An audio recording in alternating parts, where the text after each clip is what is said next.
ఏమైంది ఇప్పుడు ఇదే మైలాపూర్, ఇప్పుడు చెన్నై మైలాపూర్ టెంపుల్ లోపల వెళ్ళలేకపోతున్నాం, అంత క్రౌడ్ ఉంది. నాకు ఎంత సంతోషం ఉంటుంది కదా, చెప్తున్నానమ్మా. అది కొన్ని ఇలా ఉంటుంది, ఇది జనాలకి వెళ్తే బాగుంటుంది. ఇప్పుడు నా క్షేమంగా వెళ్ళి చూసిన వాళ్ళకే భయం ఉంటుంది. ఇప్పుడు అయ్యో ఫ్యామిలీ, అయ్యో ఇది కావాలి కదా మనకు డబ్బు, ఫ్యామిలీ కావాలి కదా, అమ్మ నా పిల్ల అడుగుతుంది కదా అని వాడికి భయం ఉంటుంది. అమ్మాయి కూడా పని చేస్తే బాగుంటుందని నమ్మకం వచ్చింది, అన్నీ ఉంటుంది కదా అందులో. చెప్తున్నాను, ఒక సబ్జెక్ట్ చెప్తున్నాను నేను. ఎప్పుడు నార్మల్గా అమ్మా తండ్రి కంటే ఒక అన్నయ్య ఉంటే తండ్రి కంటే గొప్పదని అనుకుంటారు. ఎందుకంటే వయసు ఉంటుంది, మనల్ని కాపాడేది అర్థం చేసుకుంటారు అనేది, అర్థం చేసుకుంటారు. అది హిట్లర్ కదా. బాగా చెప్పారు, చాలా బాగా చెప్పారు. 5 చెల్లెలకి ఒక అన్నయ్య బాగా మమ్మల్ని కాపాడతారన్న ఇది. ఆయన లైఫ్ అంతా కాపాడారు. ఒకటేమా నేను చిన్న మ్యాటర్ చెప్తున్నాను. నేను హిట్లర్ సబ్జెక్ట్ చేయాలని అనుకున్నాను. అది మలయాళంలో వచ్చింది, మమ్ముట్టి గారు యాక్ట్ చేశారు. వాళ్ళు రిలీజ్కి ముందు నాకు చూపించారు. చూపించిన తర్వాత వాళ్ళకి ఏదో కొంచెం ఎజిటేషన్లో ఉన్నారు. ఇది ఏంటి, ఏం చేస్తుందో ఏంటో నమ్మకం లేకుండా. సిద్దికిలాల్ డైరెక్టర్, నేను కొంచెం సర్వీస్ మనిషి కదా, నేను చూస్తున్నాను. బయటకు వచ్చిన తర్వాత ఈయన ఏం చెప్తాడో ఒక చిన్న, నేను సిద్దికిలాల్ దగ్గర పోయి కొట్టి, ఏయ్ మలయాళంలో ఆడుతుంది పిక్చర్, నేను తెలుగు తీసుకుంటాను. ఇంకా రిలీజ్ కాకముందు మీరు నమ్మారు, మలయాళం ఆడుతుంది, నేను తెలుగు తీసుకుంటాను, ఇంత అమౌంట్ పిక్చర్, నా పిక్చర్ ఆడితే మీకు ఎక్స్ట్రా డబ్బు ఇస్తాను అని చెప్పేసి వచ్చాను. మరో రోజు ఇప్పుడు ఇచ్చారు. చాలామంది తెలుగు వాళ్ళు చూశారు, వాళ్ళు అంతా అప్సెట్ అయిపోయారు. ఇది ఒక పిక్చర్ అని కూడా అడిగిన వాళ్ళు ఉన్నారు. సరే అన్నీ అయిపోయింది. చిన్న పాయింట్ చెప్తున్నాను, ఇదన్నీ మనం కాదు, మనం మాట్లాడుకున్నది మన కోసం కాదు కదా. అవును కదా, మనం ఇది చూసే వాళ్ళకి మంచిది జరగాలని నేను మాట్లాడుతున్నది. తప్పకుండా, అవును సార్. అందువల్ల చెప్తున్నానమ్మా.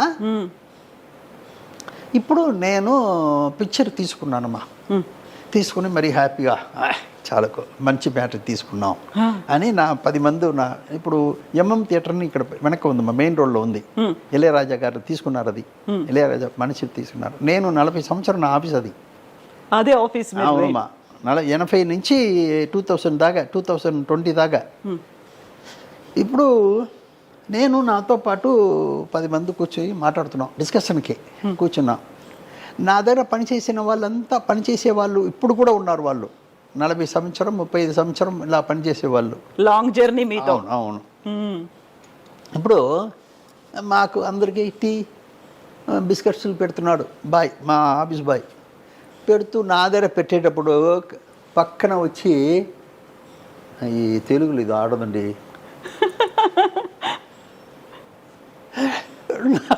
ఒకసారి భయం, తెలుగులో ఇది ఆడదండి అన్నాడు. నా రియాక్షన్ సరి చేసుకున్నాను. సరే ఏంటయ్యా మీరేంటి, అది ఇది వాళ్ళని మాట్లాడించి వాళ్ళని పంప్ చేశాను. పంప్ చేసి ఇక్కడ ఏంటి, ఎందుకు ఆడదు, నీకెందుకు అనిపించింది అలా, ఇక్కడ ఏంటి ఏంటి ఏంటి ఆడదంటున్నావు ఏంటి అన్నాము. లేదండి తెలుగులో ఆడదండి. బాబు ఎందుకు ఆడదు చెప్పిస్తావయ్యా అన్నాను. అది కాదండి, వీడు అన్నయ్య చెల్లెలకు పెళ్లి చేసి పెట్టాలి, వీడు చేసి పెట్టాడు, లవ్ చేసే వాళ్ళని కొడుతున్నాడు, ఇదేంటి అన్నయ్య అన్నాడు. ఇదెక్కడ అన్నయ్య? సబ్జెక్ట్లో మెయిన్ పాయింట్ మా కదా, సబ్జెక్టుకి మెయిన్ పాయింట్. వాడు వీళ్ళంతా వెళ్ళిపోయిన తర్వాత ఒక 5 నిమిషాలు నేను నన్ను సరి చేసుకుని నా ఆఫీస్ బాయ్ గురించి నేను కొంచెం ఆలోచించాను. ఏంటి వీడు ఎలాంటి మనిషి, మనసులో ఏమీ లేకుండా మనం బాగా ఉండాలి అనుకున్నవాడు.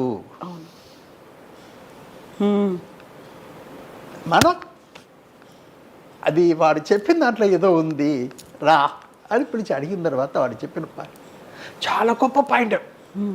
అలాగా ఉండిపోయాను నేను.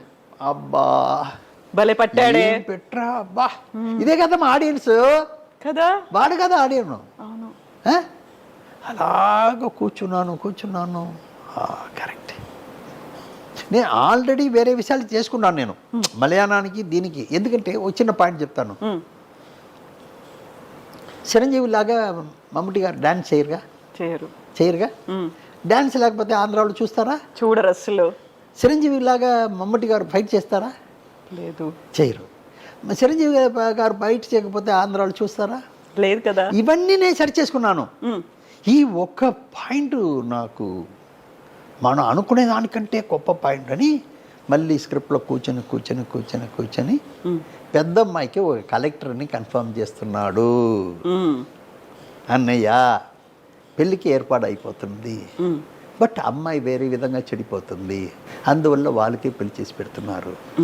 అది కూడా అమ్మాయి ఒప్పుకున్న తర్వాత చేసి పెడుతున్నాను. కథను ఇలాగే తీసుకొచ్చి ఆ కథని చర్చేశాను. ఎందుకంటే ఆడియన్స్ ఎప్పుడు ఆడియన్స్కి ఏమి ఇవ్వాలి అనేది మనం చూడాలి, కానీ మనకు కోసం కాదు. సబ్జెక్ట్ తీయడం మన కోసం కాదు, ఆడియన్స్ కోసం. వాళ్ళు ఎలా కనెక్ట్ అవుతారు, దీంట్లో ఎలా కనెక్ట్ అవుతారు, వాళ్ళు తప్పు ఒప్పులు వాళ్ళు చూస్తూ ఉంటారు, వాళ్ళని ఎలా సరి చేయడం అనేది ఇప్పుడు మన ఆఫీసులో పనిచేసే వాళ్ళలాగా ఉంటారు కదా. అవును, అది వాళ్ళకి చెల్లెళ్ళు ఉన్నారు, ఆయన మాటలకు మర్యాద ఇచ్చాను కాబట్టి ఆ తప్పులు సరిచేశాను. ఇది కావాలి మనకి, మెయిన్గా కావాలి ఇది. సార్, మనం ఇప్పుడు హిట్లర్ గురించి మాట్లాడుకుంటున్నాం. ఒక హీరోకి 5 చెల్లెళ్ళు ఉంటారు. ఆయన్ని చూడగానే ఆ ఊరంతా భయపడుతుంది. ఇంతవరకు బాగుంది. హిట్లర్ క్యారెక్టర్కి చిరంజీవి గారు సెట్ అవుతారు. అప్పటికే ఆయన సూపర్ హీరో, సూపర్ స్టార్. ఆయనకి 5 చెల్లెల్ని పెట్టడం ఏంటి, ఆయన చూడగానే జనాలంతా భయపడడం ఏంటి, అసలు హీరోయిక్ ఇమేజ్ అనగానే మనకు ఒక డ్యూయెట్లు ఉంటాయి, హీరోయిన్ ఉంటుంది, ఇవన్నీ కదా. చిరంజీవి గారిని ఎలా ఒప్పించారు అసలు ఆ టైంలో? ఇప్పుడు ఈ బరువుని మోసే క్యారెక్టర్ కావాలి, మనిషి కావాలి కదా. ఈ బరువుని ఎవరు మోస్తారు? మనం ఎవరికో ఇచ్చేసి ఇది కరెక్ట్గా ఉండదని మనం అనుకుంటే ఎలాగా? ఆడియన్స్ ఒప్పుకోవాలి కదా. ఆయన చూస్తేనే ఊరు భయపడుతుందంటే ఆ బవర్ కావాలి కదా ఆ క్యారెక్టర్ ఆర్టిస్ట్ దగ్గర. అది నాకు ఆయనే కరెక్ట్ అనిపించింది. ఇలాగ మామగారులో రొటీన్గా చేసే మామగారు, అన్నయ్య గారు, తాతగారు ఇలా చేసే వాళ్ళు చెయ్యకూడదు. ఆయన దాసరి గారు చేస్తే చాలా బాగుంటుంది నేను అనుకున్నాను. అలాగే హిట్లర్లో చిరంజీవి గారు చేస్తే చాలా బాగుంటుంది. చిరంజీవి గారిని నేను ఆల్రెడీ 93 నేను డబ్ చేశాను. తమిళ్లో ఆరణి మంటలను ఒక పిక్చర్ డబ్ చేశాను. ఎందుకంటే తెలుసు ఆయన గురించి నాకు. మళ్ళీ ఆయన గురించి తెలిసి ఉంటుంది కదా. నేను ఎక్కువ చేసింది తెలుగు పిక్చరే ఎడిటింగ్ ఎక్కువ చేశాను. తెలుగు వాళ్ళతో నాకు పరిచయం 1960 నుంచి ఇప్పుడు దాకా తెలుగు వాళ్ళతోనే నాకు. అక్కడ ఉన్న వాళ్ళంతా నన్ను అరవవారు అనుకుంటున్నారు, ఇక్కడ ఉన్న వాళ్ళంతా తెలుగు వాళ్ళు అనుకుంటున్నారు. అలాగే నా లైఫ్ చెప్తున్నాను. అందువల్ల ఆయన క్యారెక్టర్ మోసేదానికి ఆయనే కరెక్ట్ అనుకున్నాను. ఎందుకంటే ఊరు భయపడుతుంది, అదర్ హీరోస్ భయపడుతున్నారు, అదర్ మనుషులు భయపడుతున్నారు అంటే దానికి ఒక గంభీరం కావాలి కదా. ఆయన వస్తేనే అది ఉండాలి కదా. అది ఆయన దగ్గర ఆయన చెప్పి ఒప్పించాను. నేను ఇది మీరు చేస్తేనే బాగుంటుందండి, మీరు చెయ్యరని చెప్పి ఆయన కూడా ఉన్న డౌట్ని చిన్న క్లియరెన్స్ ఇచ్చి తర్వాత చేయించాను. ఆయన బ్రహ్మాండంగా చేశారు. అది ఎలాగ ఆడిందని మనం చెప్పవలసిన పని లేదు, అది మీకే తెలుస్తుంది. అంతటి సినిమాలో కూడా కామెడీని పెట్టి హిట్లర్ అనుకుంటూ వెళ్ళే క్యారెక్టర్ అసలు సుధాగర్ అందులో అదేమా. ఇప్పుడు ఒకటికి ఏంటంటే మనం ఆర్టిస్ట్ ఫిక్స్ చేయడంలోనే ఉంది, అది మెయిన్. ఆర్టిస్ట్ ఫిక్స్ చేయడంలో ఉంది. ఇప్పుడు నేను ఒక చిన్న ఉదాహరణ చెప్తున్నాను. మమ్ముటి గారు వచ్చి ఇప్పుడు ఆయన పిక్చరే కొన్నాను, హిట్లర్ అన్న మలయాళం పిక్చరే కొన్నాను. ఇప్పుడు మమ్ముటి గారు డాన్స్ బ్రహ్మాండంగా చేస్తారా? లేదు కదా. లేదు. ఫైట్ బ్రహ్మాండంగా చేస్తారా? చేస్తారు, యావరేజ్గా చేస్తారు. బట్ చిరంజీవి గారు డాన్స్ బ్రహ్మాండంగా చేస్తారు, ఫైట్ బ్రహ్మాండంగా చేస్తారు. ఇది రెండు లేకపోతే తెలుగు వాళ్ళు చూస్తారా? లేదు కదా. బట్ దానికోసం కథ మారిస్తే తప్పైపోతుంది. అవును. దానికోసం వేరే రంబాన్ క్యారెక్టర్ని పెట్టి ఆవిడ ఇమాజినేషన్లో తీసుకెళ్ళాను, కానీ కథని మార్చాల. క్యారెక్టర్ని నేను చెడపల, క్యారెక్టర్ చెడపకుండానే బట్ ఆడియన్స్కి ఇవ్వాల్సింది ఇచ్చాను, క్యారెక్టర్ చెడపకుండా చేశాను. ఇది స్క్రిప్ట్లో కూర్చొని చేసిన పని. అది నా అనుకున్నాను, అది పర్ఫెక్ట్గా వచ్చింది. ఆయన బాగా హెల్ప్ చేశారు నాకు. హబీబీ సాంగ్ ఇప్పుడు దాకా కదా ఎవరు మరవలేరు కదా. అవును కదా. అందువల్ల అవన్నీ మన చెప్పే విధానం ఉంది.